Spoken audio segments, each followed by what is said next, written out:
Hi everyone, thank you for joining. My name is Demian Gomez. I am the Regional Forest Health Coordinator for the Texas A&M Forest Service. Today we're going to be talking about one of the most devastating insects for North American forest, that is the emerald ash borer. We're going to be talking about different aspects ranging from identification to ecology and also management as well.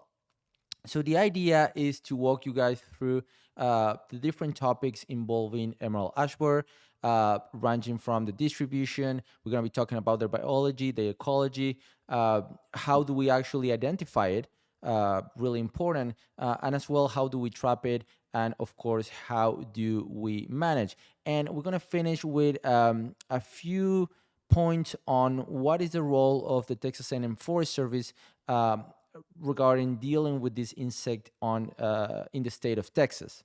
So we know that invasive species are a major threat to biodiversity and economies, and because of this increasing international trade that we have seen and experienced in the last decades, we know that that has led to an unprecedented movement and establishment as well of different invasive species across different regions of the world. As you can see in that image that I'm showing in the presentation, in fact, a lot of this is related to movement of containers, ships, planes that is happening every day.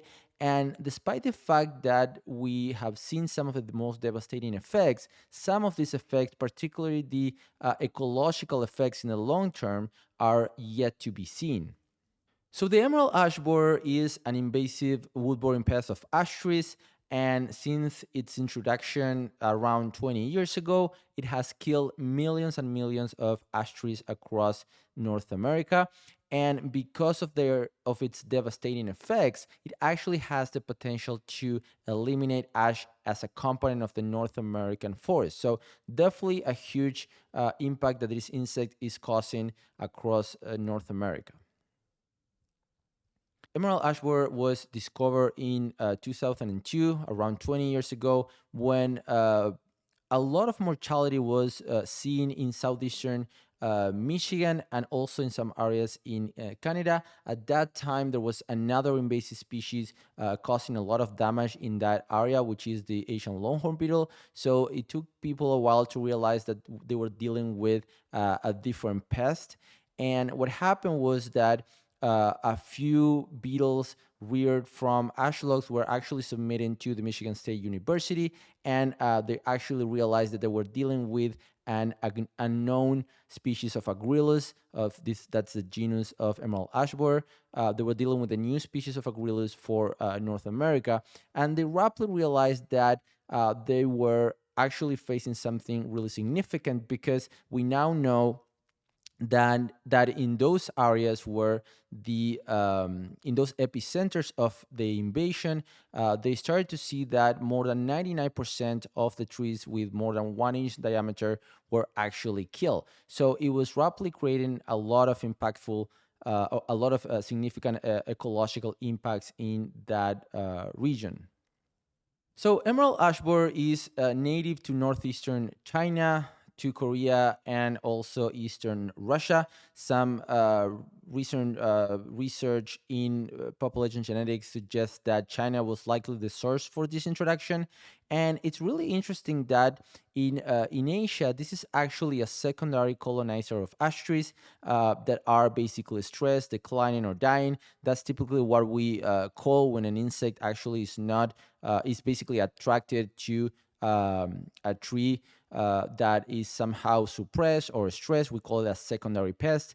But in North America, EAB actually is killing healthy ash trees in both urban settings and natural forests. So, after its introduction and first records in northeastern United States, it rapidly spread across eastern United States.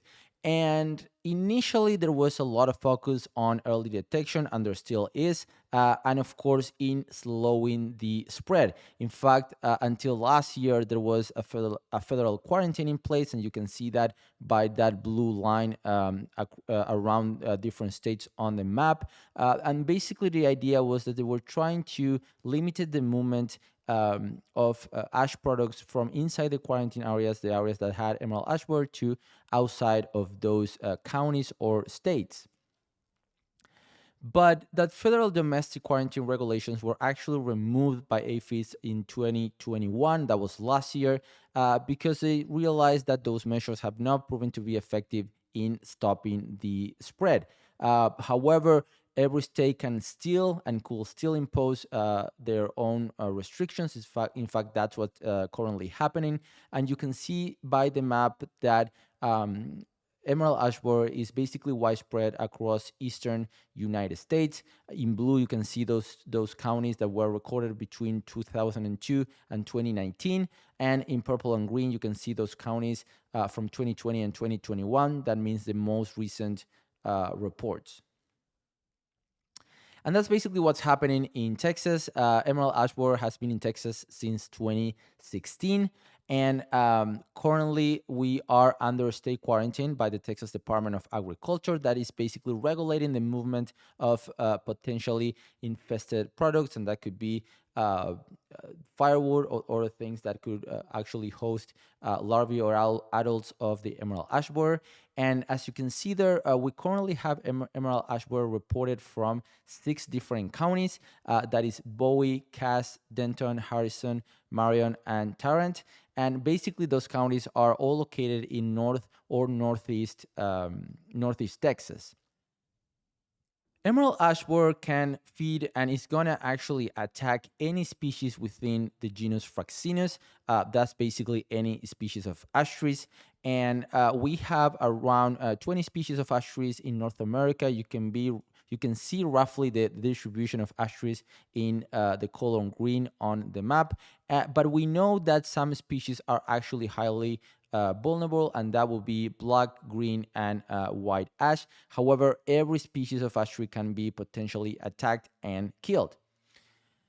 And there has been some other reports in other hosts that are not ash trees. For example, in white fringe tree, several reports of emerald ash were attacking those trees. However, the big difference here is that in white fringe trees, those can actually survive and recover from an EAB attack, whereas in ash trees, they never get to recover. They basically died. So in the state of Texas, ash is basically distributed and located in the eastern side of the state and as well in some areas of central Texas. That's roughly 2% of the trees that occur in rural lands and around 6% of the trees that occur in urban communities. And that adds up to millions and millions of trees. And the two most common species of ash in our state are basically green ash and white ash. And we already know that emerald ash borer is causing huge impacts, not only in North America, but in general, but also in the state of Texas. And for example, when we think about the economic impact that this species is causing, we have to think about different things. For example, we need to think about removal. We need to think about the cost of treatments, of potential property damage, and even in some industries such as nurseries. Some recent reports suggest that only for the next 20 years, this species is going to have an economic impact of $19 billion for the state of Texas. And in fact, 5.7 of that, $5.7 billion dollars of that is a cost that municipalities are going to have. So definitely something to pay attention to. But Eab is also producing huge ecological impacts at the continental state scale, and that is because Fraxinus, that means ash trees, are basically one of the most widely distributed tree genera in North America, and ash is being eliminated. And what's happening is that this is causing huge disturbance from a widespread gap formation. So basically, EAB is killing ash trees in different gaps that eventually are going to coalesce into a larger region where ash trees are being impacted. And that is causing a huge cascading impacts on different things. For example, it's impacting forest communities, it's impacting ecological succession, it's producing the growth of invasive plants that now, because ash trees are no longer there, can actually thrive. Um, it's definitely impacting arthropod communities. There are actually hundreds of arthropod species that feed on ash, and actually some of them, like 43, around 43, are actually exclusively going to feed on ash or depend exclusively on ash trees. And that, of course, is going to and impact a lot of vertebrates, like, for example, birds that are going to feed on those arthropods. So bird foraging behavior to abundance and community composition is going to definitely be affected. And we already know, because mainly because of the places where the original infestations of EAB actually happened, we know that this is causing irreversible changes. And we already seen that ash is being replaced by other species like basswood, maples, and oaks. And those vegetation changes will irreversibly alter the structure and function of these forests. And of course, it's also creating huge impacts to communities. We know that trees add thousands of dollars to property values. We know that they decrease cooling costs. We know that they play a major role in stormwater capture. They also reduce levels of different airborne pollutants. And of course, they have human health benefits and provide a lot of value in terms of aesthetics as well. So we know that this species is causing huge economic and ecological impacts. So we need to really learn how to identify the trees that have been attacked by these species. So we're going to be talking a little bit now about both the signs of EAB. So basically, those things that are going to tell us that we're dealing with emerald ash borer, but also the symptoms of those trees that have been attacked by emerald ash borer.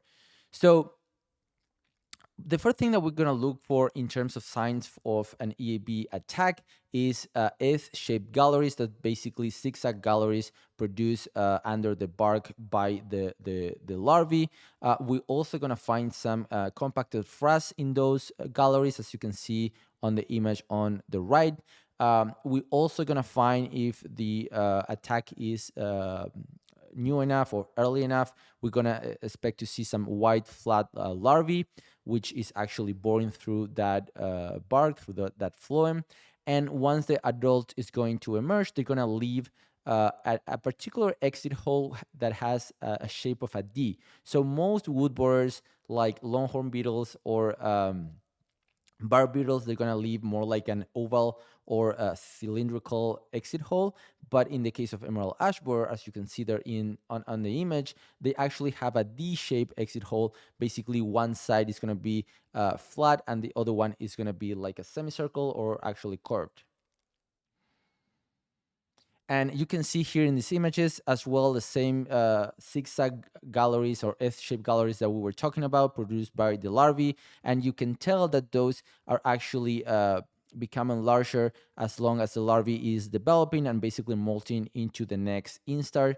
And you can see that pattern actually growing across the wood.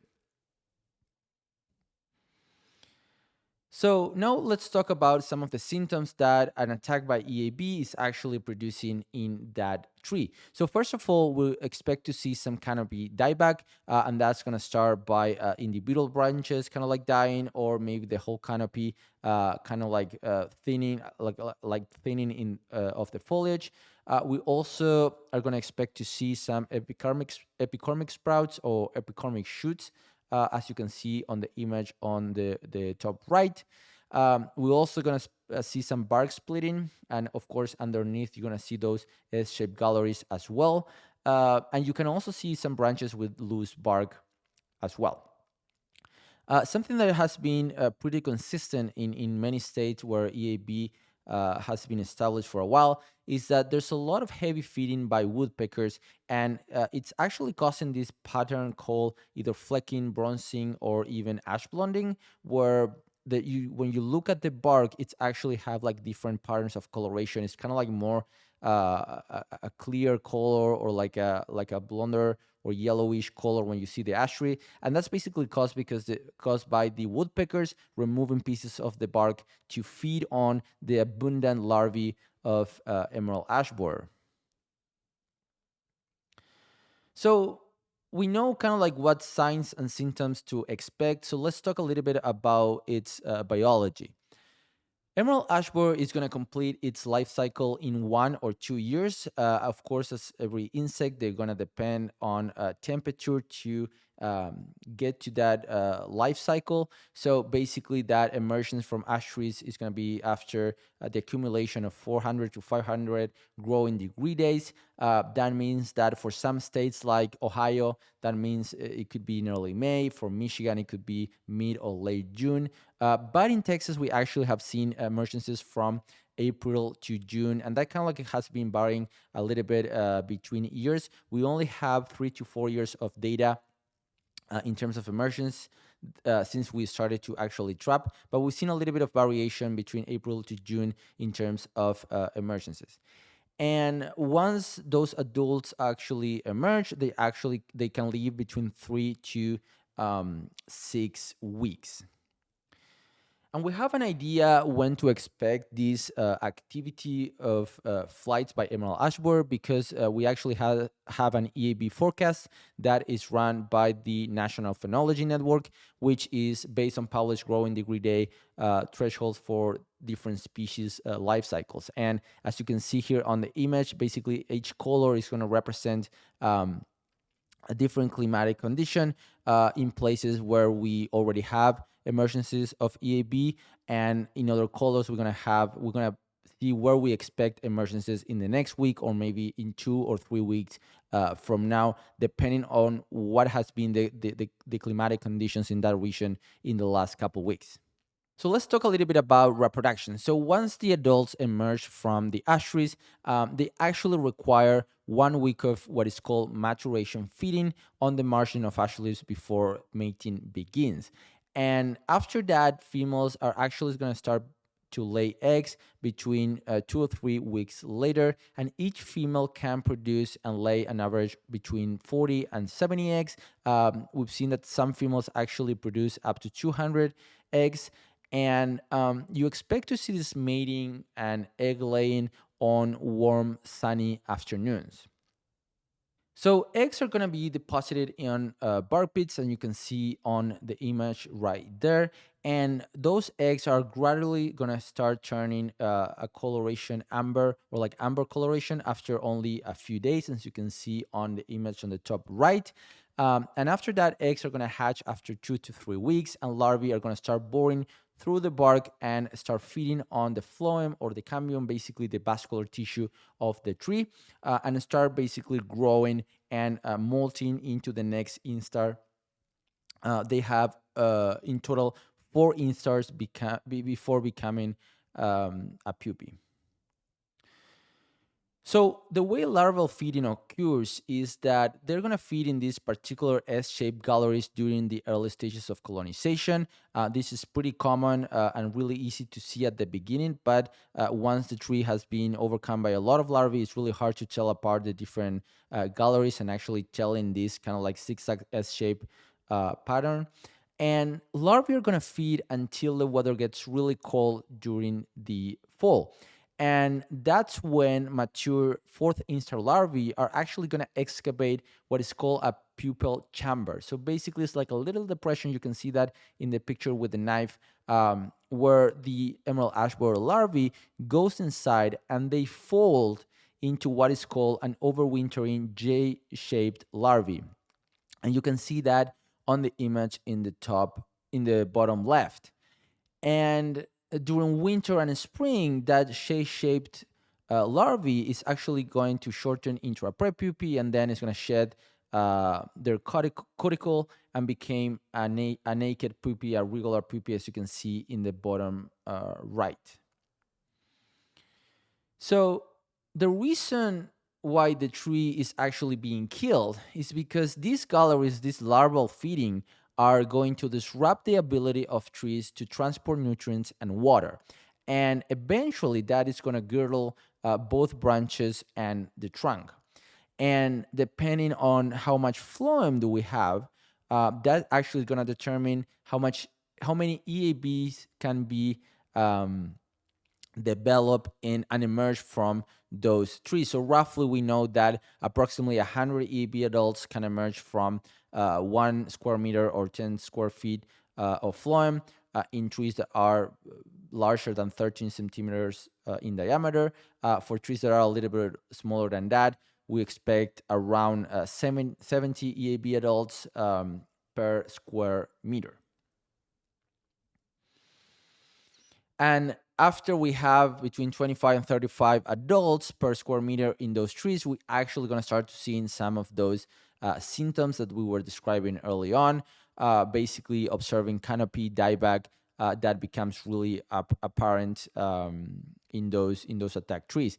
And it's also important to recognize that in those ash trees that are actually stressed either by girdling or high larval densities, or maybe other mechanical injures, or even like pruning, almost every EAB that is being underdeveloped is going to develop into an adult.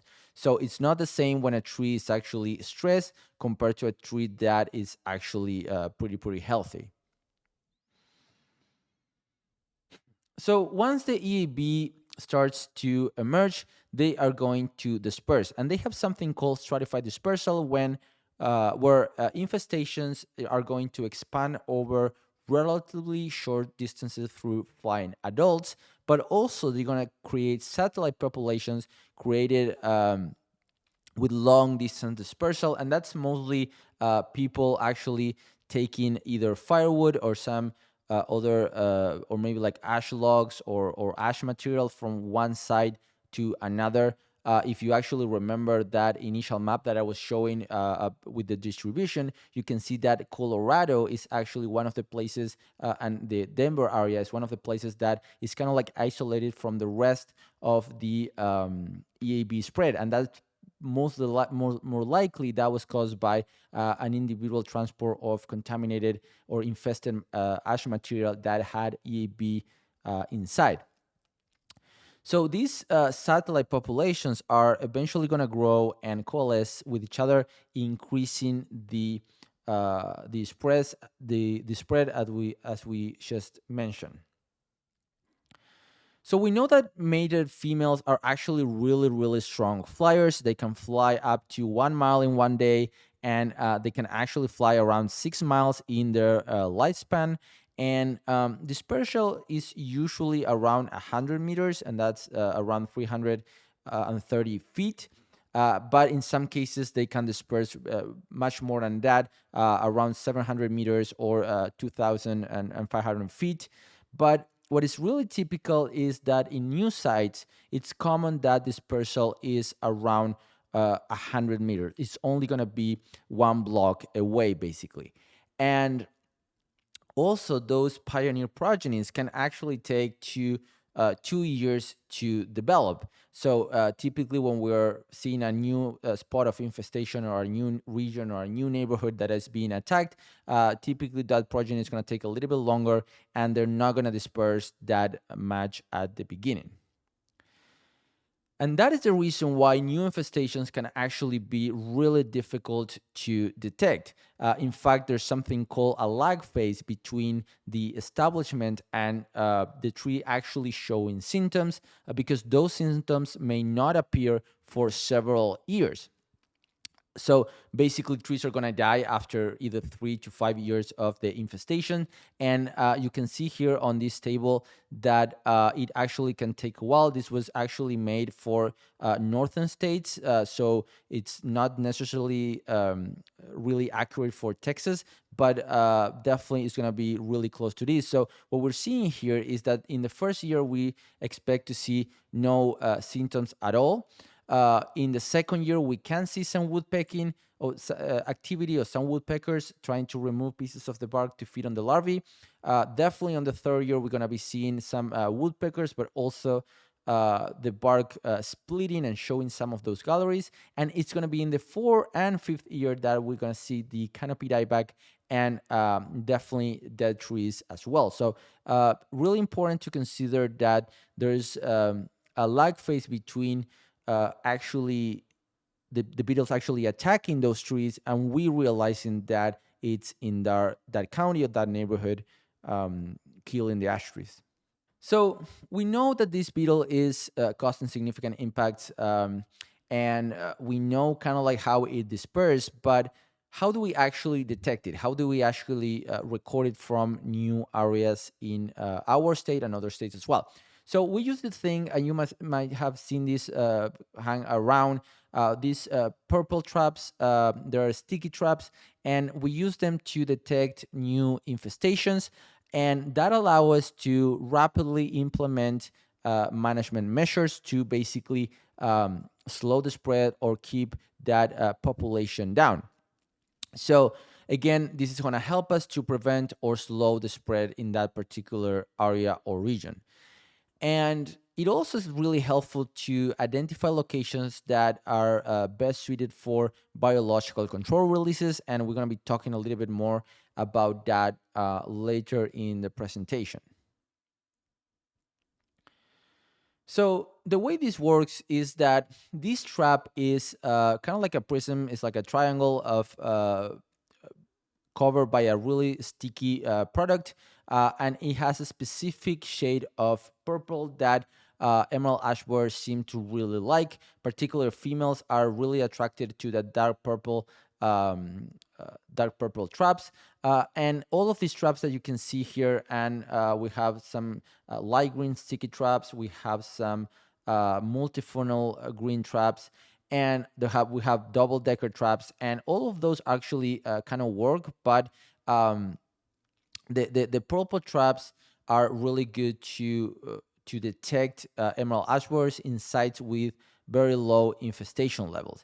The other ones also work. In fact, for example, the multifunnel trap is really useful for capturing the males. But the purple trap is basically what we're doing on almost every state to capture emerald ash borer. But we also use a chemical compound that is hang in the middle of that purple sticky trap, which is an leaf alcohol called C3-hexanol. This is a chemical that is found in the volatiles of from ash leaves, and basically help us to guide the beetles and make them believe that this is basically an ash tree. So it kind of like looks good with that purple color, but also it smells like an ash tree. So this chemical is actually a really short distance chemical. It's really good within 100 feet or 30 meters, but it's not going to pull beetles into an area. It's only for detection purposes. So it's not going to increase populations just because we have one of these traps in a particular area. And in the recent years, there has been some research actually finding some additional chemicals that are important for attraction of emerald ash borer. In fact, there are a few contact pheromones and female-produced sexual pheromones have been described, like lactone, and those are slowly being introduced in some of the monitoring programs across the United States. So let's talk a little bit about Eab identification. So Eab is part of a beetle family called the Buprestids.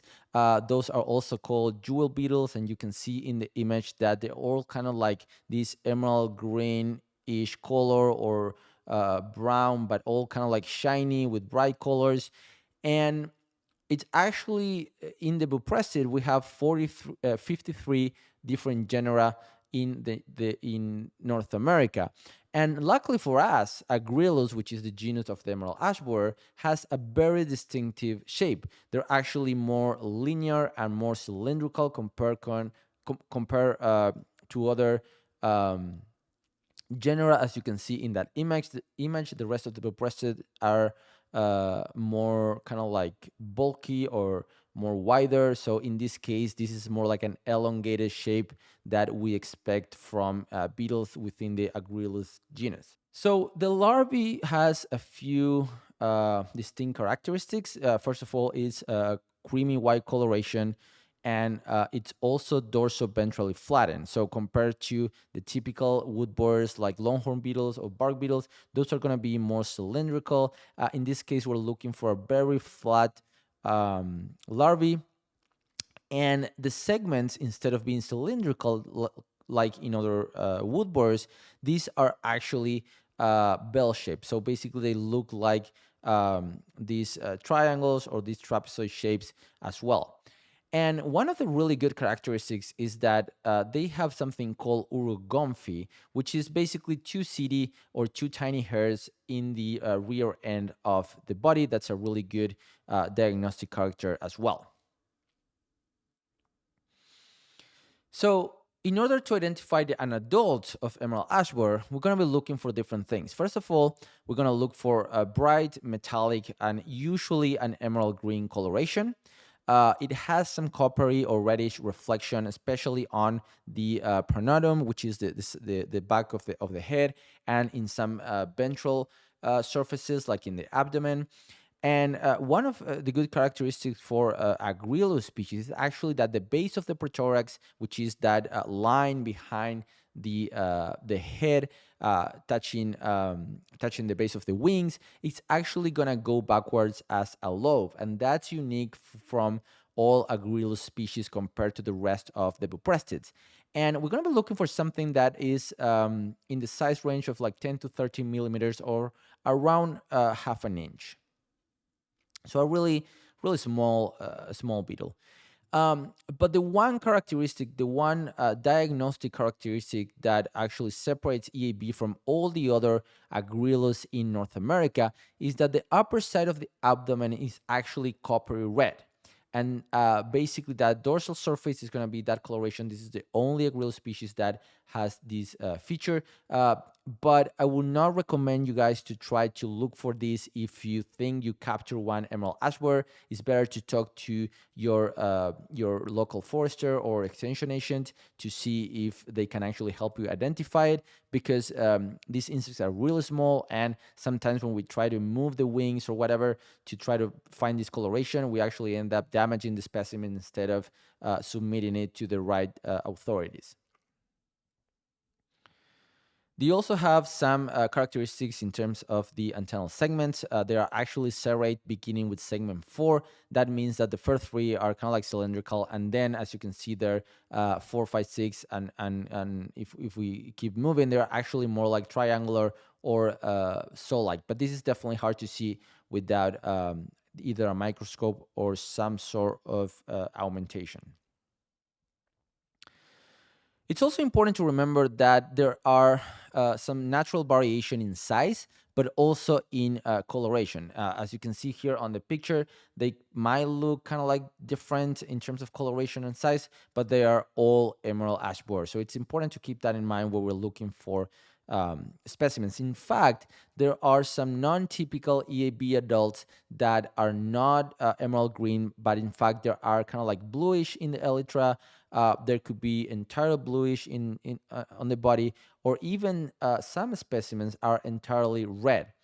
And of course, when we are actually collecting these things from traps, it's really tricky to recognize what it's an EAB, because those sticky traps that I was describing before they have this like glue that combined with all the dirt from the air and everything ends up being kind of like a black cover on the beetles. And once you clean it, as you can see in these images, they're actually really different. In fact, none of this is emerald ash borer, but as you can see them when you remove them from the traps, they kind of like all look the same, and they could be a problem with identification as well. So I hope that by now you have a general idea of how to tell Agrillus species or emerald ash borers from the rest of the genera or even families of beetles that we have out there. There are a lot of species of buprestids in North America. In fact, we have more than 300 species only in Texas. But by now, you probably feel a little bit more confident on how to recognize or how to identify the genus of which emerald ashbur is part of, because as you can see in this image, they actually look kind of like different. Again, more elongated, more cylindrical compared to the other Buprestis and even like other beetle families as well. However, the tricky part is how to recognize emerald ash borer from other Acrylics that might occur in Texas. So, for example, we know that we have around 87 species of Acrylics in Texas, and some of them might be really similar. So, we're going to be looking a little bit about their size, sometimes the coloration, but definitely some all the other characteristics and features that we were describing. So, we can confirm that this is actually emerald ash borer and not one of the common or native emerald common Acrylic species that occur in North America. But the fact that EAB attacks ash trees is not the only issue we have. In fact, in a recent paper last year in 2021, this group from the University of Minnesota described a huge fungal community associated with EAB larval galleries. So basically, we're looking for trees that were killed by emerald ash borer and isolating all the fungi from those trees. And they actually found a lot of canker pathogens. They found wood decay fungi and also entomopathogenic fungi as well.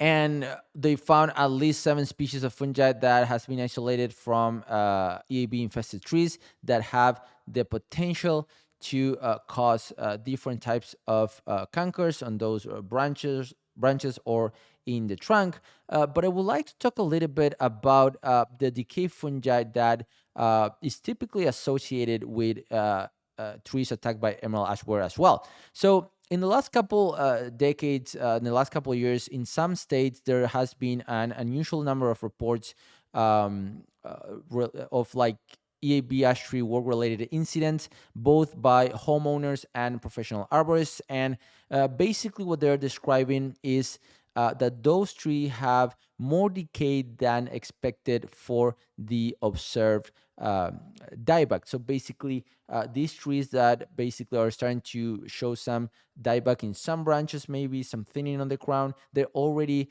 with advanced decay in some part of the tree. So there was a really interesting paper coming out some time ago looking exactly at that, basically the effects of emerald ash borer infestation on the structure and material properties of ash trees. And they did this basically studying the static loading of branches, but also doing some resistant drill assessments. And what they found is actually really, really interesting. So first of all, those trees that were attacked and killed by emerald ash borer had actually a lower moisture content, and they were more subject to cracking. And of course, that means that wood integrity is actually compromised.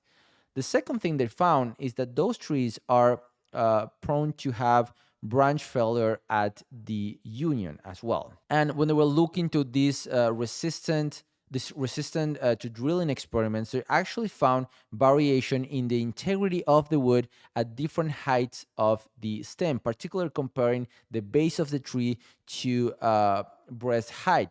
So basically, there was a lot of material degradation with advanced EAB infestation. So some of the key conclusions of these EAB infested trees is that ash trees are actually compromised as early as 2 years after the initial infestation, with some basal decline that may occur with advancing EAB and larval feeding. And branch failure is also common at the union, with that failure occurring because of wind damage or ice and snow loading, or even activities that professional arborists are conducting, commonly things like climbing and rigging as well. So what do we do if we're actually facing some of these recently killed trees by emerald ash borer? So first of all, if you're a professional arborist or working with municipalities dealing with this type of tree, the first thing is that timely removal is absolutely essential. We also want to avoid climbing whenever possible, and even those trees that have been treated, need to be properly evaluated for signs of decay, because we really don't know at what stage were those trees actually treated. So basically, the message here is that we want to minimize exposure to risk as much as possible. And as a professional arborist or as a tree professional, you want to have a work plan in place. If climbing is an option that you have to face, well, maybe you want to try to get a tying point in another nearby tree that will help you for additional support. Maybe you can fold that tree from the base, but of course in urban environments that's a little bit more difficult. And of course, if we're dealing with decay wood, that's also an additional risk to have in mind.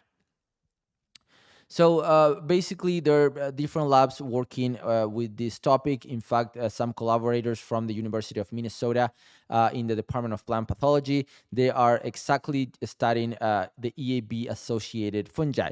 And they studying all the decay fungi that has been associated with both EAB adults and their galleries. They are basically trying to identify aggressive pioneer decomposers to try to understand the rapid loss of structural strength. So hopefully we're going to have some exciting news and exciting results in the upcoming years related to what are those decomposers that are affecting the ash trees. So we understand now that EAB is definitely a threat. It is causing huge impacts. We understand how to trap it, how to identify it, but we're going to talk a little bit about how to actually manage it. And all the different strategies that I'm going to mention, and some of them are actually listed here, are going to have to do with two different things. The first one is going to be trying to be proactive to basically slow the spread and even be prepared to an infestation to occur. But also we want to have good mitigation strategies for when the beetle actually arrives and we have to deal with it. So we're going to go through things such as slowing the spread, but also dealing with removal, insecticides, and even biological control as well. So the first point here is that we want to slow the spread as much as possible. We know that movement of ash nursery trees, firewood, and other ash products are absolutely a risk. That is why we have a state quarantine for some of those counties where EAB has been reported, because those movements are the ones that are going to allow EAB to reach new areas and create those satellite populations that eventually are going to coalesce into largest areas of damage. So, of course, we are aware of all the Done with Firewood campaigns. And the first thing would be to definitely buy and use firewood locally. We don't want to transport firewood, particularly if it's from ash trees, because of that specific reason. The second thing that we need to consider is actually tree removal. So, because we know that trees and ash trees that have been under a lot of stress can actually house more EABs to get to develop to final stage. If we have poor condition ash trees, we want to actually remove them if we are in an area where EAB can actually attack those trees. Of course, when we have an actual infestation and the tree has been attacked by emerald ashwort, we want to make sure to remove those trees and dispose the infested wood properly, because if we cut it and leave it there, those beetles are going to end development and they're going to start flying and attack new ash trees. So we definitely wanted to either burn, chip, or bury that wood, depending on what are the options that we have. I will highly also recommend not to use that ash tree wood as firewood, mainly because if it's attacked, the beetles can eventually emerge from that as well and keep dispersing to other trees. There are some insecticide options for both professionals and homeowners. We do know that the cost of protecting those trees are substantially lower than the costs of removal. And you can see here a list of some of the products that can be used for control and management of emerald ash borer. Some of them you need, it's only for professional applicators. Some of them are going to be for homeowners. But basically, are different strategies. We can use them as soil injections or drenches. We can inject them into the base of the trunk, or we can even spray them, some of them on the basal 1.5 meters of the trunk. And the one that actually works really, really well is using these products as systemic injections, using emamectin benzoate. That provides up to 3 years of nearly 100% of EAB control. And let me say that 3 years is kind of like ideal situation where the injection actually worked amazing, and the uptake of the product was perfect. But we typically will recommend to inject every 2 years to be sure that that tree is it's definitely going to be protected over time. And these injections actually work best in the morning when the tree is kind of like translocating water, but also where there's like a breeze, because this product to be moved inside the tree basically needs to be pulled by the transparent water through the leaves. So that's why we actually need part of the canopy remaining. We need at least 2/3 of the canopy remaining for those leaves to actually be transparent and pulling the chemical through the water system. So the way this works is that we're going to expose the root flare, and we're going to drill some holes and apply this product with pressure, and the tree is going to basically uptake that product and distribute it across the tree. And basically, we recommend application of and injecting those trees when EAB has been reported from 15 miles from a known spot. So basically, if you are a homeowner and EAB has been recorded less than 15 miles from your location, you want to make sure to apply this product to protect those high quality ash trees that you have in your property. And this product can actually be applied not only to protect the trees that have not yet been applied, but it can also be used to kill the beetles that are already attacking ash trees. But remember that you still need those 2/3 of the canopy remaining. If the tree is far gone and it's not producing any leaves, it's going to be really hard for it, or basically impossible for it to uptake enough product to kill the larvae and to actually recover from that. If it's too far gone, it's definitely not going to work. And we know that based on the experience of other states that have been dealing with emerald ash borer for a while, and also because of some simulation models of EAB dispersal and population dynamics, that this actually works really well. In fact, if we treat 20% of the trees every year, after 10 years, we're going to have around 90% of the trees remaining. And that's because we're going to be doing an area-wide reduction of EAB population growth. So actually, applying and protecting these trees is highly beneficial in the long term for different communities.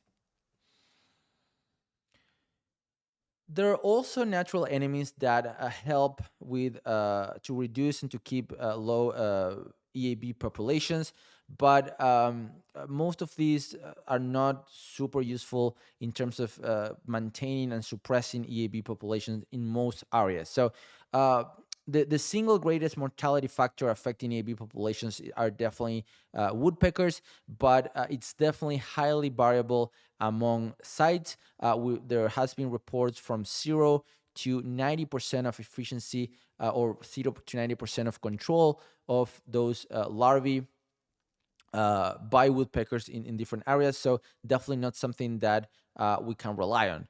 There are also some native parasitoids and predatory insects and even pathogenic fungi, but usually the rates of parasitisms are actually really low, and they're not going to help suppress populations in general.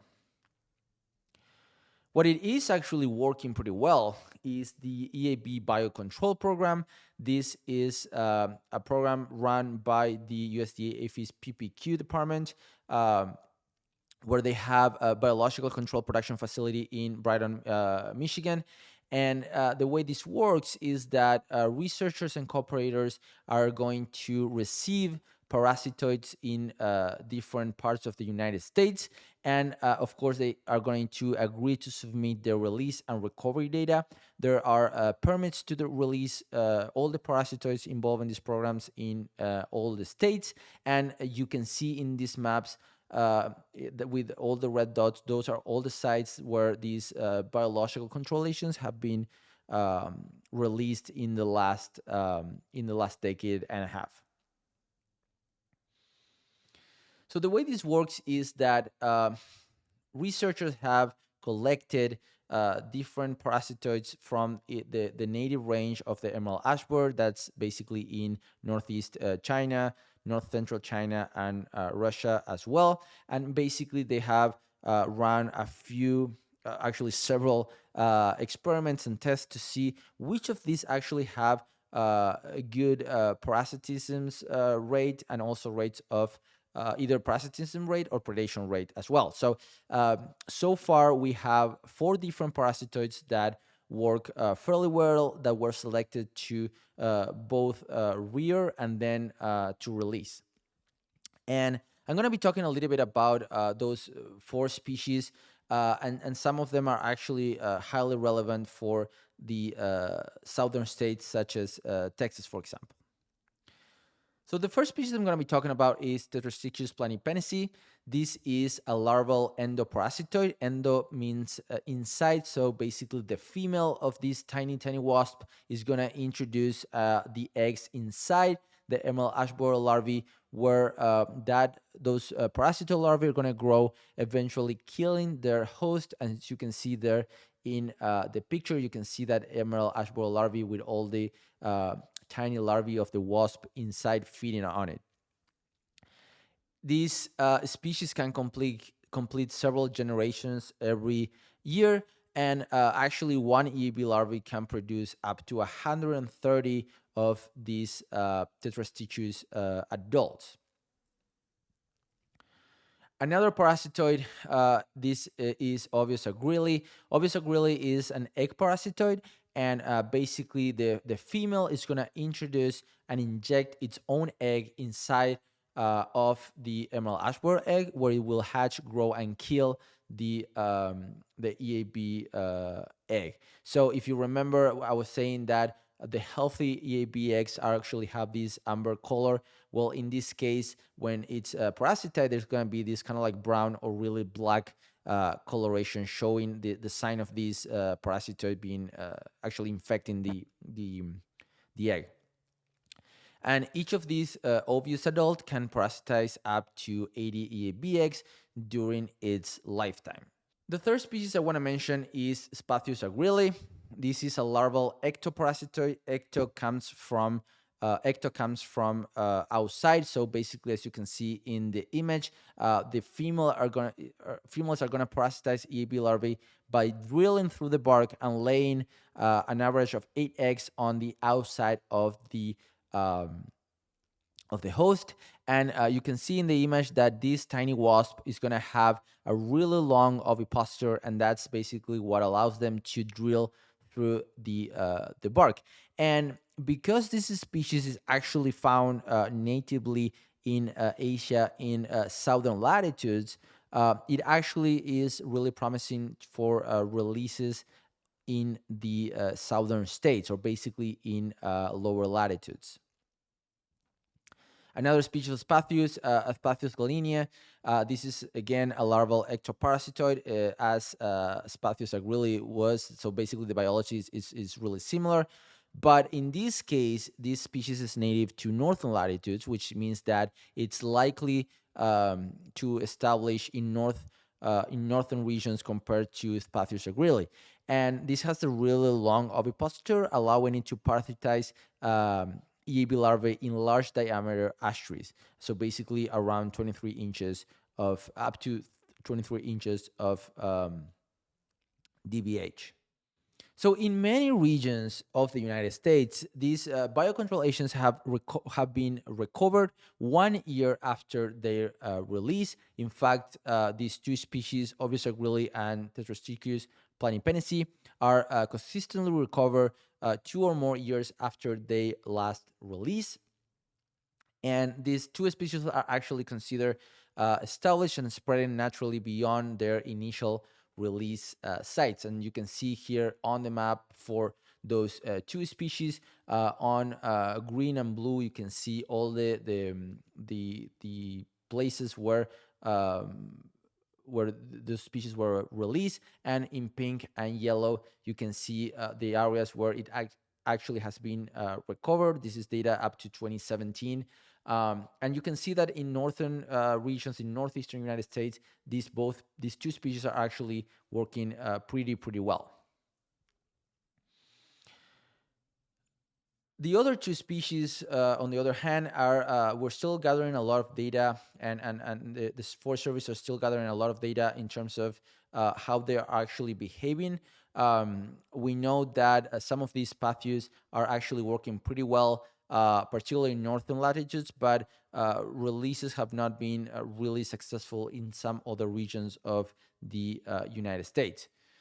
But we do know that these parasitoids are actually working. In fact, the average densities of live Eab larvae have declined around 76% from 2015 to 2020 in some areas of the United States.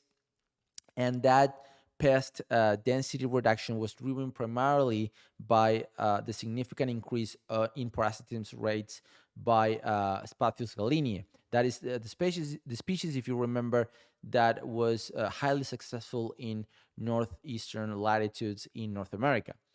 And it's important to recognize here that this is helping to suppress Eab populations to low densities and basically allowing the surviving trees to recover.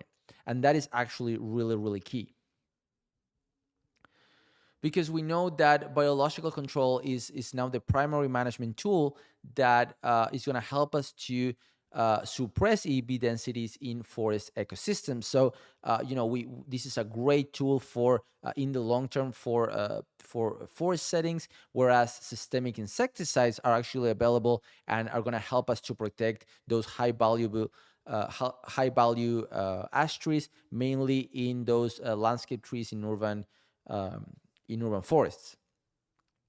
It's also important to recognize that it can take up to several years to recover these different parasitoids. Some states have actually reported things between 5 and 10 years to actually have proper recoveries of these parasitoids after the releases. And we already know that different regions are going to need different parasitoids. So these are the 4 that we are currently using in the United States.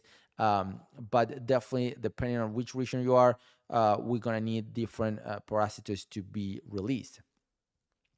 And when we think about, southern states, definitely Spathius agrili, it's going to be, it is already found periodically at some southern release sites, but we are still on the early stages of release in the south. So that means that we need to gather a lot more of information in order to understand how this species is actually behaving, and if it's actually suppressing or helping us to manage Eab populations.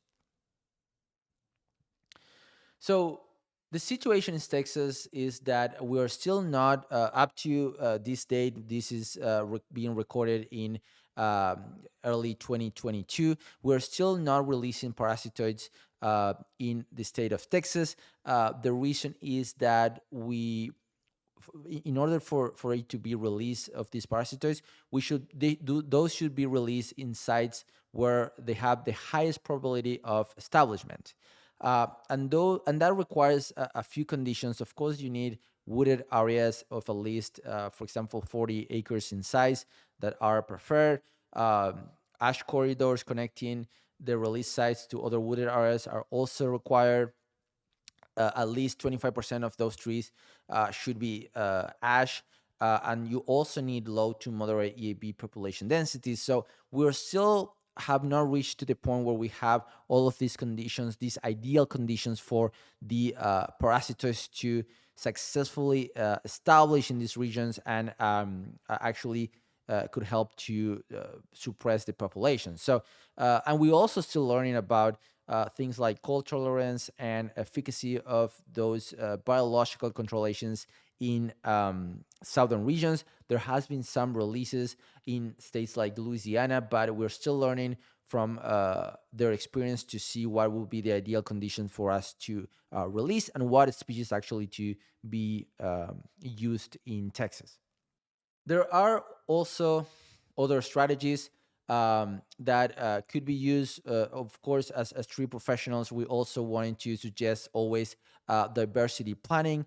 The more diverse our forest or our property is, that is definitely going to be more prepared, more resistant, and more resilient to different emerging threats that we are facing. Of course, harvesting ash trees for timber could be, or as a local source of firewood, could definitely provide economic benefits to landowner. But that's going to be more for settings in East Texas, for example, but not necessarily applicable to certain areas in Central Texas.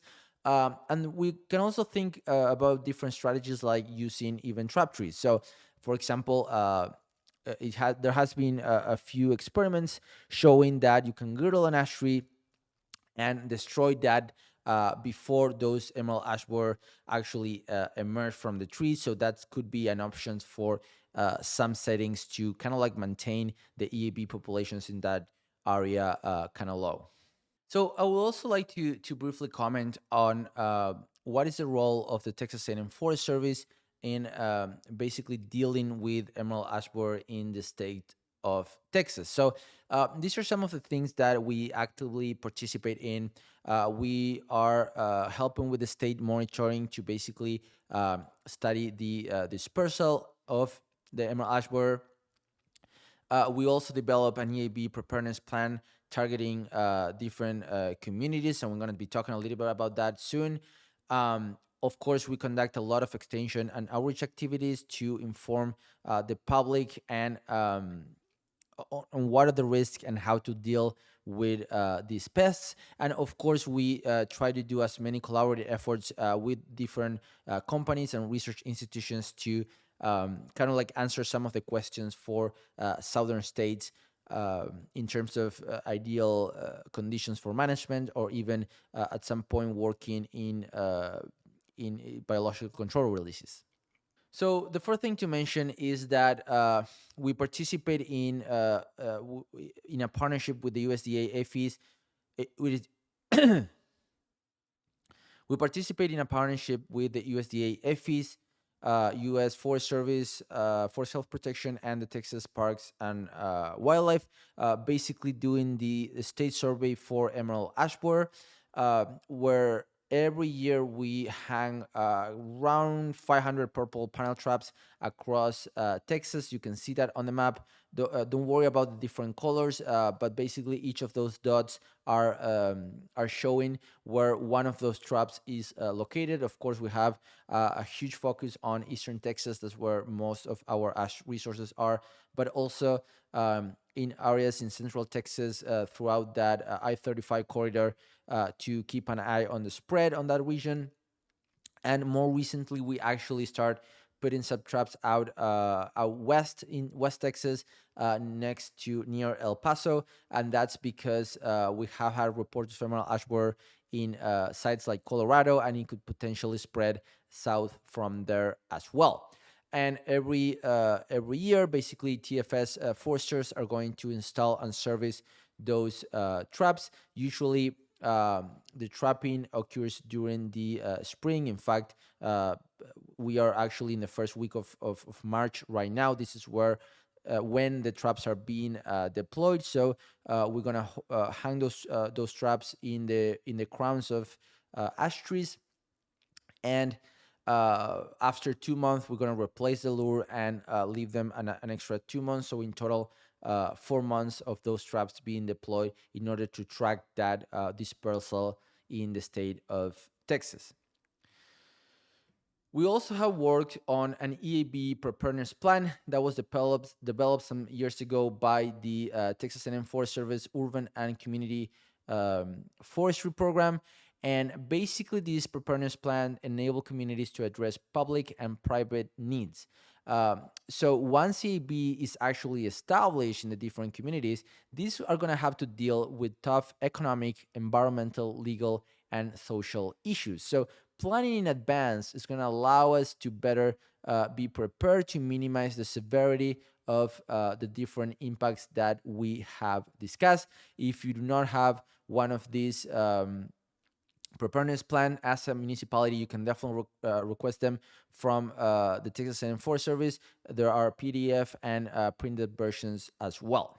So basically, the objective of this plan is to reduce the financial costs to manage Eab, but also reduce tree canopy cover losses, severity of damage, and maintain community forest health, safety, and benefits. So it has different parts inside this plan. First of all, basically how to understand how much ash trees there are actually in the community, which are the forest resources in those communities, basically evaluate how much ash trees do you have. Then it actually touches on how to manage and what are the different management options for emerald ash borer, and which most of which we actually covered today in this presentation.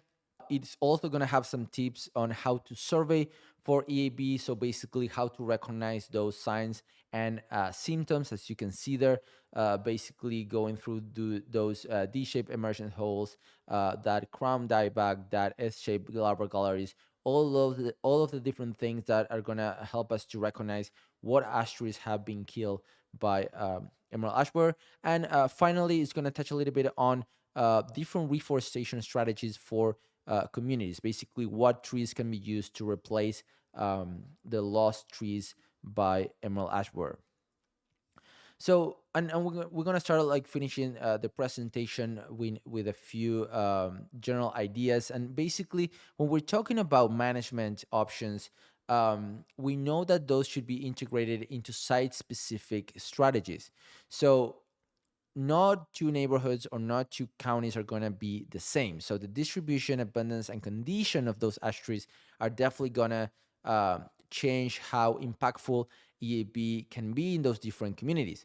Also, it's important to realize that Eab population density is going to cause a huge difference on the impacts that it could cause. And of course, local conditions are going to dictate what and how to approach these different issues, because it's not the same to deal with an urban environment with trees that can be protected by chemicals compared to a forest where maybe we have to use those ash trees as part of like timber harvest or some other strategy to use that ash wood, for example. So to finish, I would like to leave with a few final remarks,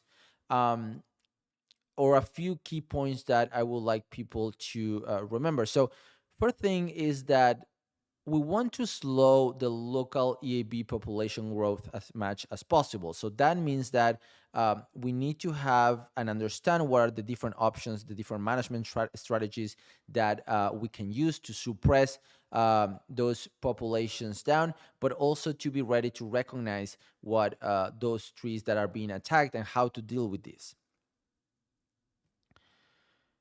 Also, property owners and municipalities need to be proactive rather than react to the overwhelming numbers of dying, dead, and often hazardous trees. So basically, we want to have a plan in place for when those Eab attacks start happening, and it starts to be actually overwhelming because there's a lot of trees dying. So definitely we need to be proactive in terms of not only protecting the trees, but have a plan for either removal or replacing those trees as well.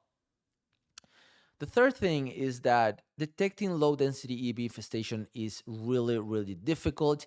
And this is still a management challenge to have these communities ready, because as I was mentioning before, there is a lag phase between the Eab population getting established and we actually noticing those those symptoms or those signs of attacks. Sometimes we have a 2 or 3 year difference between those insects actually being there and us actually detecting those in our traps.